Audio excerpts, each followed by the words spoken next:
Hi, I'm Shalini. After a little pause of 10 years, I'm so excited to be back with the relaunch of Bizdoors, a podcast where we step into the lives, lessons, and leaps of India's most inspiring founders and business owners. I started Bizdoors because I believe every founder has a story beyond the pitch. Stories of grit, reinvention, laughter, and real life chaos behind the scenes. This season, we are opening those doors again with deeper, bolder conversations. And what better way to kick things off than with someone who has been in the forefront of transforming healthcare in India, a very good friend of mine, Vaibhav Tewari, co-founder and CEO, Portea Medical. He has built a company that's taken medical care into millions of homes. But beyond the boardroom, he's also a singer, a golfer, and a founder who brings heart to hustle. So let's dive into the story behind Portea, the journey of scaling with empathy. And yes, we may even sneak a few laughs, songs, and a golf shot along the way. Hi, Vaibhav. Thank you so much for taking out time from your extremely busy schedule to be part of the relaunch episode of Bizdoors. It really means a lot to me. My pleasure to be here. Thank you. So there's a lot of questions that I have, but one question particularly which I want to start this episode with me and something which I think a lot of people would like to hear is that what inspired you to launch Portea Medical? Was it something that you saw across a business gap, or something else, some opportunity just came up? So how did Portea Medical start? So Portea Medical is a very interesting story. And first of all, Portea means medicinal flower. It's a Brazilian medicinal flower. That's how the name came. And our promoter, Meena Ganesh, who also had a personal experience of where home care was important and the quality of home care was missing. I think that's where the idea came from. Mm-hmm. Then myself, she, of course, and Ganesh came together, and that's how the company started. And for me also, through the journey, I have seen the value of it, the value which it delivers to the consumers and to the patients, for my own parents and for a lot of people in my family, direct and extended family. So it's something which has in some way has grown over a period of time, actually grown on me, and of course grown both as a need fulfillment as well as for something which you are doing for the society at large. Actually, I would actually agree with that you're doing it something for society at large, because I personally have gained from Portea, and thank you so much for being there for my family at that moment when my mother was in her last stage of life and we found out that she's got a cancer 4th stage.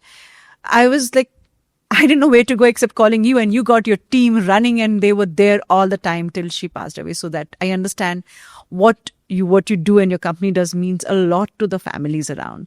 But there must have been challenges. This is a very sensitive domain to be. Somewhere you need a lot of empathy, personal touch, knowledge. What challenges you face as it grew across cities? So I think the biggest challenge in many ways is that when you start something new, so this has been an unorganized segment. So home care has been there for as long as healthcare has been there. So I mean, if you don't have a trained nurse or trained caregiver, somebody will still take care of your family member if they require rehabilitation at home, right? Or you will call a physiotherapist, or a nurse will come from the hospital. So home care has been there for many decades, but is not organized. So if in India you look at the corporate hospitals, the quality of healthcare is really world class. That's why you have so much more medical tourism which is happening towards India now. But the same level of care, the same quality of care when you get out of the hospital and you need enough time to rehabilitate was not available. So the big challenge was when we started, that's exactly 12 years back, then how do you create the same quality of care outside? So how do you create the availability? How do you create reliability? How do you create the quality of service? And how do you train the cadre? There are people who are doing it sporadically or in a freelancer way. How do you create that as a whole cadre? So say last 12 years, we have grown to almost 130 cities today. We do almost 5,000 patient visits a day now in their homes. 5,000 patient visits a day? Yes. So that is something which has happened over a period of time. And the biggest challenge, of course, has been to scale it, keeping the same quality of care, and of course, keeping the same operational efficiencies as you build this, right? So those are things which have been the big challenge. Of course, getting the people, training them, making sure they are getting the right quality of people. They are providing a standard level of service, the right level of service to the patients. How do you interact with patients? How do you interact with your own employees? it's very interesting thing in this business is that it's like a traveling salesman's problem. So neither your patient is in your premises nor your employees on your premises. Correct. So your employees basically go from their homes to patient homes and take care of them, and then of course go back. Yeah. And they will of course come to your office for training and other things. So how do you manage your clinicians? How do you manage your patients? How do you interact with both of them when in many ways they are fully remote, both of them? Correct. So technology has been a big play. So I would say that challenge has been to continuously keep upgrading the processes.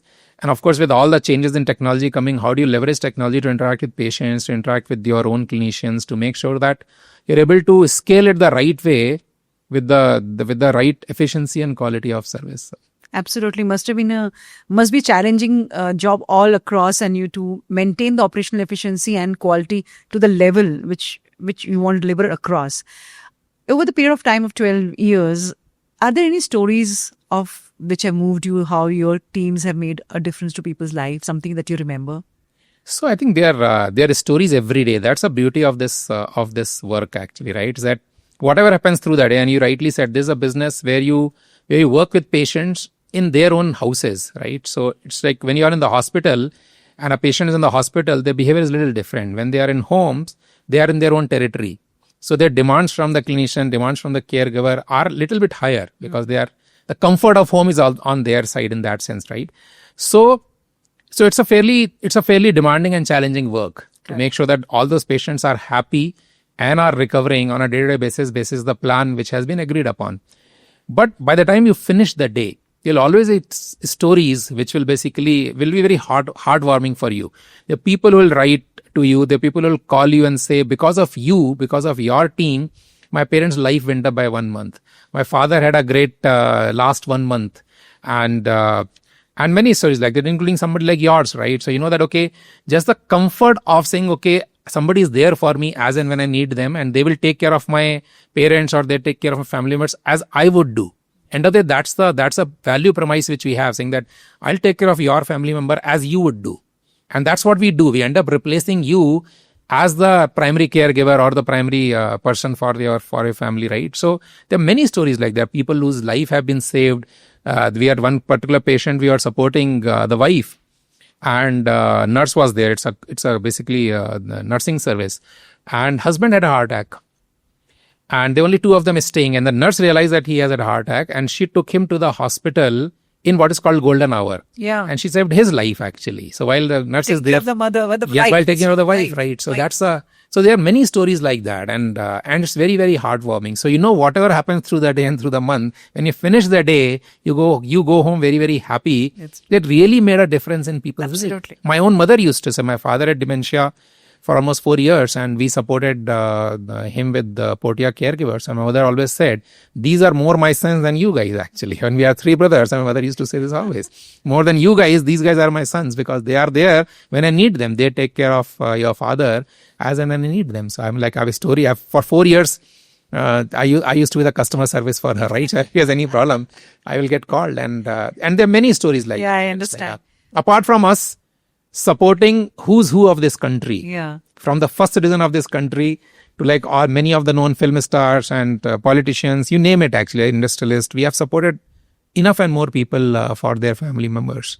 And but here what happens, each story is a unique story, because end of the day you're touching their lives and touching their hearts. So in all this, there's a lot of emotional pressure to the caregiver also. I have seen it personally because, the patients can get really unrealistic in their demands and can say things which they actually don't mean and they don't even know. So do you also have psychological support to these caregivers, are the people who are employed with you, to make sure that they don't get affected because of what they go through kind of support? Yes. So we have as much as you can do, of course, remotely, we have full-fledged support for them. Other thing which we do very actively is that we have a centralized team which will interact with this clinician on a regular basis. Good. Which, of course, they have to understand the patient condition, but a lot of focus of that communication or that conversation is about how they are handling it, what they are feeling. And we have few things which we are very clear about, saying that, okay, how you're being treated. So, and when somebody goes to patient home also, our line is simple. You treat them like family member, they'll treat you like family member. Yes. And that's a holy grail of this. And enough and more people, I would say 95% of people treat them like family members because they need them. The reality is that they are the ones who are taking care of what they can't do themselves, right? That's right. But the people who don't, and there we are very clear, the clinician comes first in that sense. If clinician is not being treated well, Yes. we have to make sure that if he is not happy, if he is not at ease, he cannot support you. Yeah, I remember when we got the support, the home care giver from your company, there was a big list of do's and don'ts. Do's and don'ts, actually. It's written so beautiful. To give her time, 1 hour of the day should be given to the person, one, I think, two. I felt, that's so true, Yes, because if we were doing it, we'll expect all of that, right? Correct. So why you would treat that person any different? Just because you're paying for it, his or her behavior it still has to be the best towards your family members. Absolutely. So that is something which we are very clear about. And of course, there are SMEs, subject matter experts, who will talk to these people regularly. Okay. They have access to all the systems in terms of whatever grievances they may have. They can reach out to us. Awesome. So we work very, very, very actively on that. So what future do you see for home care in India? Do you think more companies, because a lot of hospitals are providing home care, but they don't give a long-term home care. I think it's a recovery phase mostly. So what do you think you will have? You are going to grow more, of course. You will have more companies who are going to join in. Or is it going to grow? Is it something which is... Actually, what is happening now, this whole space has become what is called outside the hospital care. So it, of course, started as home care, but it has become bigger and bigger outside the hospital care. So what happens, patients get discharged from the hospital. They are transition care centers, the rehabilitation where they can go and then they go home. And of course, there are pure play home care companies like ourselves, which are going to patients' homes and supporting them. Then there's another big segment which is opening up, and big need which is there is a whole elder care piece. Yes. So India, of course, is a young country, but India also is an old country. India has close to 12 crore people who are 60 plus today. And this number will come 35 crores in by 2050. It's just 25 years away. So 35 crore, that's bigger than the current US population, right? So that's a segment which is there to be taken care of. Okay. So if you look at home care, elder care is a big piece which has to be taken care of in many ways, actually, not only for sick elderly, even for healthy elderly. How do you make sure that there's a big target segment in some ways for their wellness to be taken care of, for their fashion to be taken care of? You just need anything, right? That is a segment has to be taken care of today because numbers are very, very large. Yeah. Just with this thing, I remember when you saying about fashion, I believe there's some startup which provides you people to whom elderlies can talk on the phone. Yes, companionship, which is important. Companionship, right? Mental health, which is important, right? So enough people are there who are alone, or only the elderly couple is at home, right? Because children have migrated, right? Either within the country or outside the country. So that is one segment which is probably the most important one in terms of being taken care of. I mean, just for you to understand, last year, Japan had 85,000 people who died in their homes alone. 85,000? Yes. And more than 70% of them were elderly people. And they're alone at home. So they get discovered after like few days. So we are at that stage, and Japan is basically an aging country, right? Yes. And a lot of other countries are following the suit. So do we actually at some stage. India also will require the same things, right? So how do you make sure that the level of care, the level of policies, the level of support is available for them? Which is one part is, of course, you take care of them for post-operative care where they are sick or they have had a surgery or something, but also regular elder care where you are available for them for companionship, for mental health, for their acts of daily living. So that I think is a big requirement, which a lot of startups have come into this space now of elder care. And I would say that is something which will grow, which is a big need, not only for healthcare, but also the society is something which you need to take care of now. So I'm sure a lot of entrepreneurs and budding entrepreneurs are going to be seeing this podcast. If somebody wants to launch a startup in healthcare space, especially home healthcare, what advice would you give them? That what should they look for? What should they avoid? I think the main thing is that there are 2 or 3 things which are important. One is that whatever you are looking at doing, remote healthcare or at-home healthcare or last mile support for patients, I think it has to be tech-driven. It has to be a hybrid model, actually. So, I mean, we did this 12 years back. If you were to do it today, we'll have a lot more hybrid models than what we did. Of course, that models were not. So hybrid model means like tech-led support. Okay, so can you use point-of-care devices? Can you Can you AI will get more. Can you leverage more AI? Can you leverage more data collection? Can you just be connected with patients a lot more than a pure play human interaction model actually? So that is something which is important, and that is something which will be more scalable also. And of course, look at one area of the problem and solve it fully.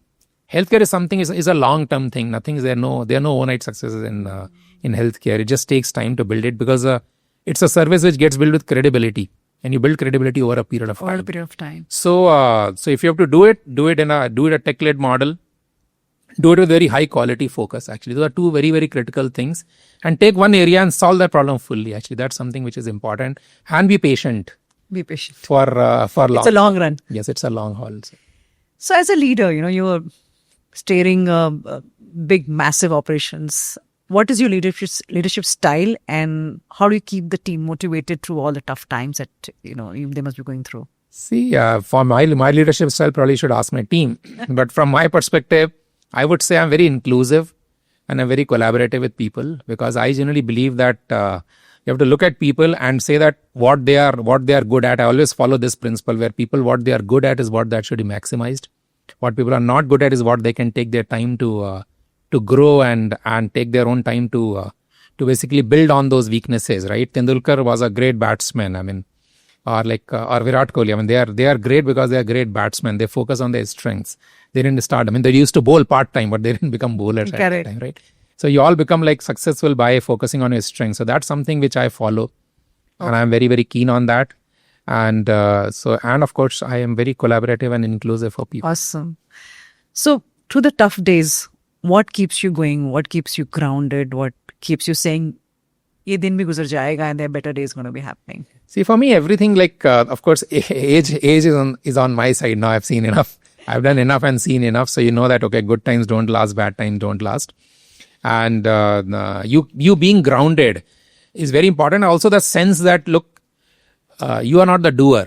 Mm-hmm. As you were asking before we started this podcast, who are you beyond work? Exactly. Right? So you are beyond work or during work or anything in life. You are basically the karak. You are not the doer. So the moment your doership feeling comes down, you basically start doing stuff with lot more involvement, because that's something which I've tried to inculcate over a period of time. It's been a lot more in the last 5-7 years. So a lot of startups who are watching this and they feel that people like at our age are may not be the best resource. I think wrong, because we bring a lot of maturity, understanding, inclusivity, and cooperation in the teams with our, whatever experience we have. So I think it's a great line that you have said.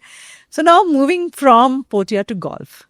Okay, I've also recently started playing golf, some 1.5 years. And earlier I used to think, golf is so easy. What is so big deal? But it is a really big deal, because it's you against you. Nobody else is, setting a ball for you. It's how you hit.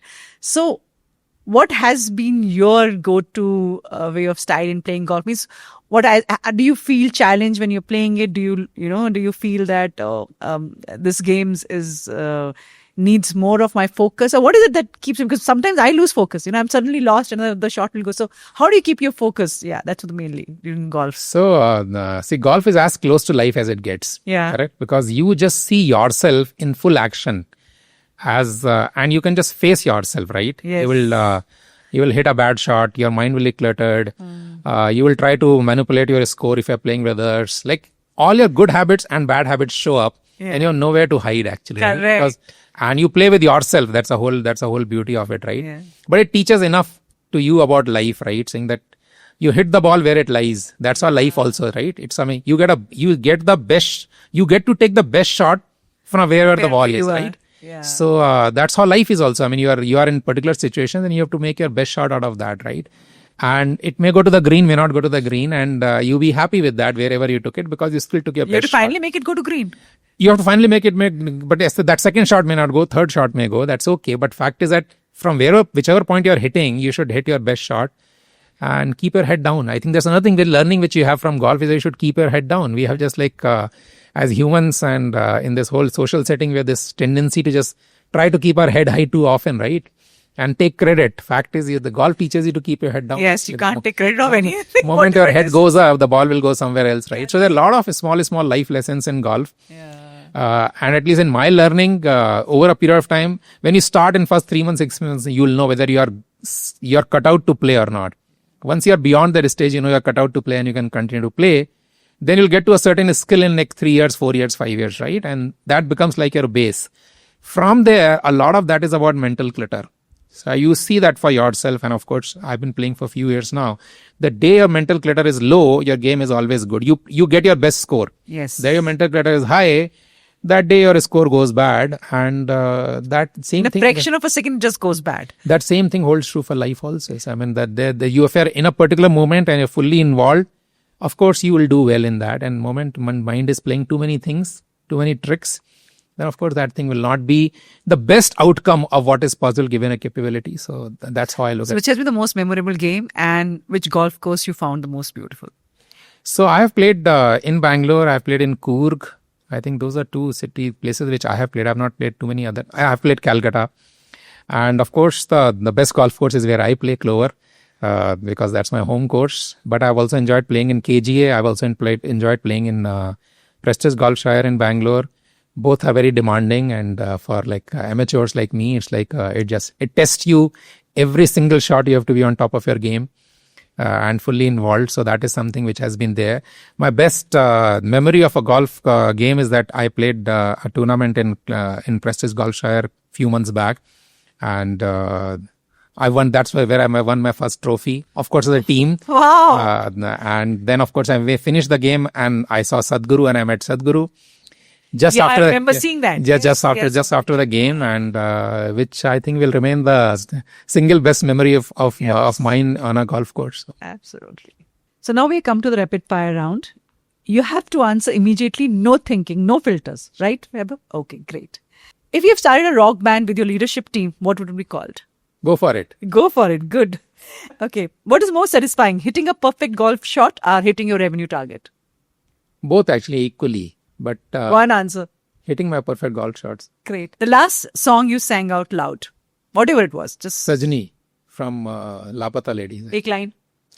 O Sajni re, kaise kate din raat, kaise ho tujhse baat, teri yaad sataye re. Wow, superb. So your go-to line in a team crisis. Let's come together and do it, actually. Sir. Awesome. Early tea time or late night jam sessions? What's your happy place? Early tea time. Great. One thing your team teases you about the most? About my food habits. I agree. Because of my food habits, I'm unable to take them out for outings too much, actually. Founder life is like golf because it presents you with the unknown situations every day. And as I said earlier, there the ball lies, you have to hit your best shot from there. So. Which song defines you or your life? आने वाला पल जाने वाला है. हो जाए. आने वाला पल जाने वाला है. आने वाला पल जाने वाला है. हो सके तो इसमें जिंदगी बिता दो, पल जो ये जाने वाला है. क्या बात है. Awesome. Choose your superpower. Heal with a hug or sing your way through board meetings? Heal with a hug. This one, the last one. One thing you have learned from golf that helps in entrepreneurship? I would say just show up, actually. So if your game is good or not good, I mean, you have to play 18 holes. So you just know that at some stage in that the 18 holes, something good will happen. And that will make you come back next time. So on the bad days, when there's a good, of course, everything goes right. On the bad days also, you look for that one shot, one putt, one swing, which you can feel good about and which motivates you to come back again. That's true. That's so true. That keeps me going also. So you did well. Even the fire round, rapid fire, you did well. But we won't let you go without singing one of your favorite songs for our audience. Sang lots of songs today. No, the one which, I think that talks more about you than... But the one which I also like. Sure. So this is another of my life philosophy songs, not in a physical sense, but yes. मुसाफिर हूँ यारों, ना घर है ना ठिकाना, मुझे चलते जाना है, बस चलते जाना। आगे कहाँ जा रहे हैं वो भी तो सुनाइए आगे का। एक राह मुड़ गई तो और जुड़ गई, मैं मुड़ा तो साथ साथ राह मुड़ गई, हवा के परों पर मेरा आशियाना, मुसाफिर हूँ यारों। Thank you so much, Vaibhav, for the amazing conversation we had. You have made this episode, my relaunch episode, memorable, and I'm sure that it will be inspiring for many people who will be watching it. And what I can wish for you is that you keep playing great golf, keep singing, and thank you for being there. My pleasure. Thank you. What a way to relaunch Bizdoors, from healthcare innovation to hitting high notes and hole-in-ones. Today's episodes reminded us that founders are so much more than their titles. I would like to thank Vaibhav for opening the doors to his world and setting the tone for the inspiring, unfiltered conversation to come. We are back, and this time we are swinging bigger. Bizdoors, bringing human stories behind successful businesses, one story at a time. Stay tuned till we are back with the next interesting episode.